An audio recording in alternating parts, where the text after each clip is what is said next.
Halo, sorry, gue nggak ngeliat. Ya tadi gue lagi benerin ada apa sistem pencatatan gitu. Kita kan ada uang kas nih di klaster gue di rumah gue. Nah jadi gue ditunjuk buat bantuin bikinin sistemnya buat pencatatannya juga. Jadi setelah gue bikin segala macem tuh dari Google Sheet-nya sampai transfernya, pokoknya banyak lah itu suatu end to end, gue yang bantuin end to end-nya. Jadi hari ini gue memutuskan buat sharing ke teman-teman semua via video gimana caranya buat bikin sistem pencatatan uang kas yang semi otomatis, karena masih ada proses yang dilakukan oleh manusia di situ. Oke, langsung aja kita mulai dari di sekitar teknologi dengan gue Cernenko.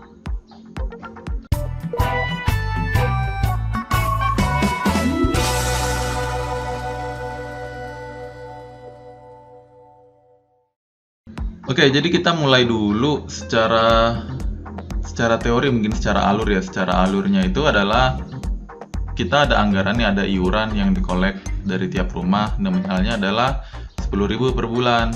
Nah, jadi kita pengen kayak setiap anggaran tersebut dicatat dan dihitung secara benar gitu loh. Cuman karena gue yang megang nih, jadi gue nggak pengen kayak ada orang bayar manual nih ke gue nih, dan gue juga kan nggak selalu standby gitu ya. Jadi gue pengennya kayak di zaman sekarang tuh kayak teknologi dan digital gitu, orang-orang tuh udah self service semuanya, mereka bisa ngerjain itu sendiri. Jadi sebabnya gue bikin sistem yang semi otomatis ini, mulai dari kayak metode pembayarannya sampai pencatatannya pun itu semua dilakukan oleh warga itu sendiri. Jadi mereka yang transfer, kemudian mereka yang input datanya, sehingga gue nanti cuma perlu verifikasi dan cross check aja. Oke, pertama kita mesti nyiapin dulu nih rekening yang akan digunakan buat menyimpan uang-uang kiriman warga tersebut. Awalnya tuh gue bikin pakai BCA kan, and then warga pada komplain, kok BCA sih ada biaya transfer loh, masa bayarnya 10.000 tapi nominal transfernya 6.500 ya. Banyaklah soal feedback seperti itu, dan gue kepikiran buat mencari cara gimana caranya punya rekening yang dia itu menerima dari banyak bank dan tanpa kena biaya. Nah, di situ gue sempat memikirkan buat pakai layanan GoPay itu yang lagi rame gitu kan di masyarakat. Nah, kalau GoPay itu berarti uang warga, uang yang disetorin itu bakal masuk ke uang pribadi gue. Jadi gue nggak mau kejadian hal itu. Akhirnya GoPay gue take out dari list. Opsi lainnya adalah OVO. Nah, OVO juga gue kurang terlalu aktif nih buat pakainya. Lalu yang terakhir, opsi terakhir adalah Dana. Dana memang akun Dana gue nih itu emang jarang kepake, dan gue memutuskan buat pakai akun Dana tersebut untuk menampung. Nah, sebagai contoh di akun Dana ini kita bisa melakukan top up dana melalui bervariasi virtual account, misalnya kayak BCA, BNI, Mandiri, dan banyak bank besar lainnya sih. Lalu kalau yang mau bayar uang tunai, mereka bisa melakukannya via Alfamart atau Alfamidi. Jadi kayak satu gerbang untuk menerima semua pembayaran tuh. Sisanya mereka hanya perlu melakukan pencatatan via Google Form yang nanti bakal gue share juga. Nah, setelah mereka melakukan pencatatan via Google Form, selanjutnya gue hanya perlu cross check nih jam berapa uang masuk dan apakah udah tercatat di Dana atau belum. Ketika udah tercatat, maka gue hanya perlu menampilkan yang ini.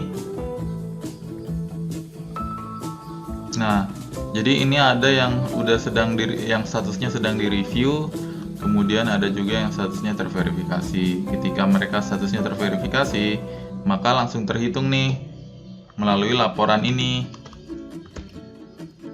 Nah, dan juga laporan yang ini. Jadi ketika ini udah jadi, udah terupdate gitu ya, ini gue pakai formula semua bikinnya. Ketika udah terupdate, gue hanya perlu share laporannya itu via kayak gini, download PDF, kemudian gue pindah ke sheet selanjutnya, gue pilih file download PDF. Nah, inilah laporan ini yang sering gue share ke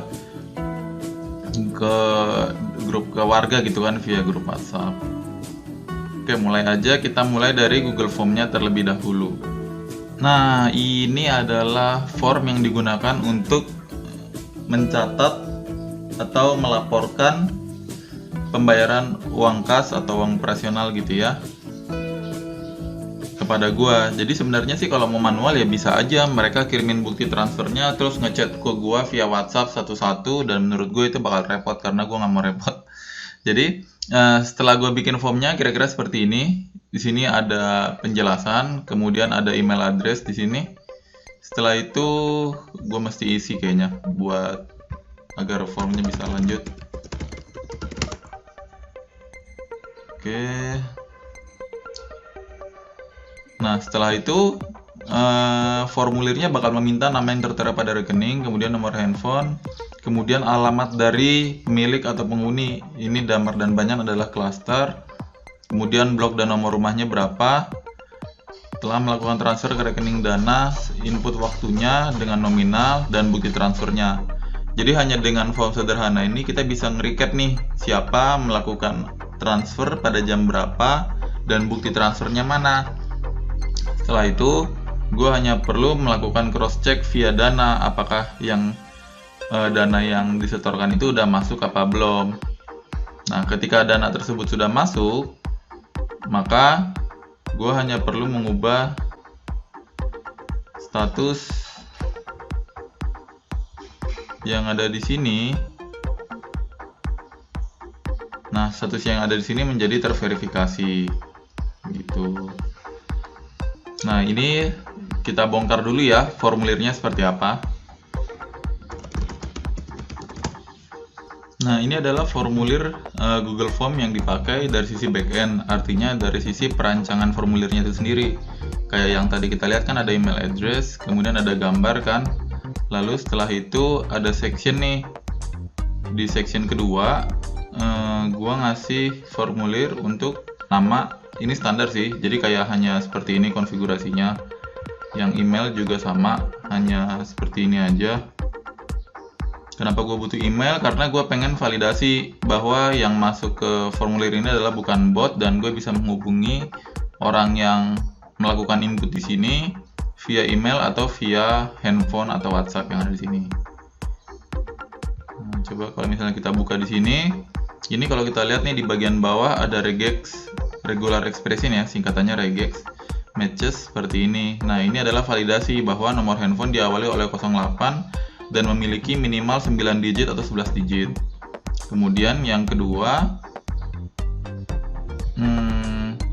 ini ada opsi juga cluster yang di ini, artinya adalah ini nggak ada validasi apapun, hanya bisa memilih antara Damar dan Banyan.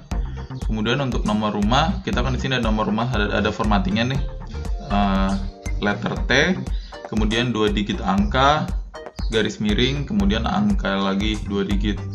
Ini di sini juga gue kayak ada regular expression-nya, sehingga format yang benar adalah dia pasti menggunakan T, kemudian angka 2 digit, kemudian slash, kemudian angka 2 digit.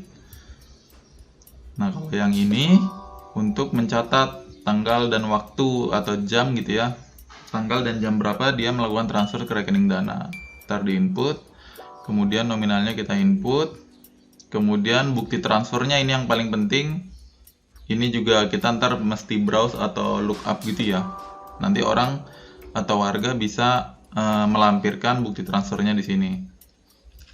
Setelah itu outputnya nanti seperti ini nih. Ini adalah respons dari formulir tadi. Jadi ketika seseorang atau warga sudah menyelesaikan formulir ini, maka datanya akan disimpan di Google Spreadsheet ini.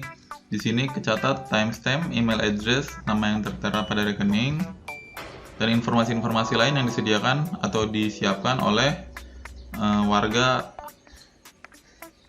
Nah, jadi ada nomor handphone, telah melakukan transfer ke rekening Dana pada tanggal sekian, jam sekian, dan di sini ada bukti transfernya nih, sehingga gue bisa ngeliat langsung bukti transfernya itu dengan cara ngeklik link yang ada di sini.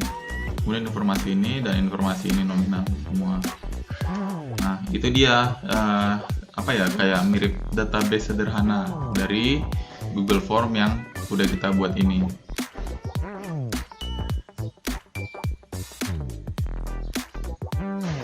Nah, lalu dari sisi dana gue hanya perlu melakukan cross check, bener nggak sih pada jam dan waktu sekian ada uang masuk ke rekening dana gue hanya perlu ngecek dari sisi saldo atau history, yang kemudian gue verifikasi nih, oh ada uang dengan nominal sekian masuk pada jam sekian, terus gue ngecek nih di jam yang sama tersebut atau selisih biasanya selisih 1-3 menit itu ada nggak yang melaporkan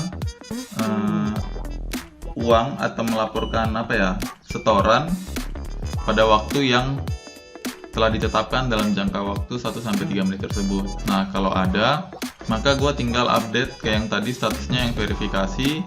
Selanjutnya, maka dia bakal langsung otomatis dan gue hanya perlu share laporannya ke grup WhatsApp pada warga. Nah, kira-kira itu sih yang bisa gue bagikan hari ini. Semoga videonya bermanfaat dan sampai jumpa di video selanjutnya, masih di sekitar teknologi dengan gue Cernenko. Gue basically emang suka kayak teknologi yang sederhana yang nggak perlu repot tapi manfaatnya luar biasa gitu ya. Kayak gini nih, maksudnya gue nggak perlu coding, hanya dengan memanfaatkan teknologi yang udah ada kayak dana fintech ya, fintech dana, kemudian Google Form dan Google Sheet ya, semuanya udah mempermudah kerjaan gue. Orang bisa setoran by themselves, kemudian melaporkan juga by themselves dengan formatnya yang udah ditetapkan, sehingga gue ketika ada waktu gue bisa melakukan cross check kapanpun dan dimanapun. Bahkan yang paling kerasa adalah narik reportnya hanya perlu beberapa klik doang kan, nggak perlu kayak gue ngitung-ngitung lagi, semuanya udah otomatis untuk kalkulasi reportnya. Sekian video dari Sekitar Teknologi Indonesia. Bila ada pertanyaan boleh banget buat post komentar di kolom komentar maksud gue.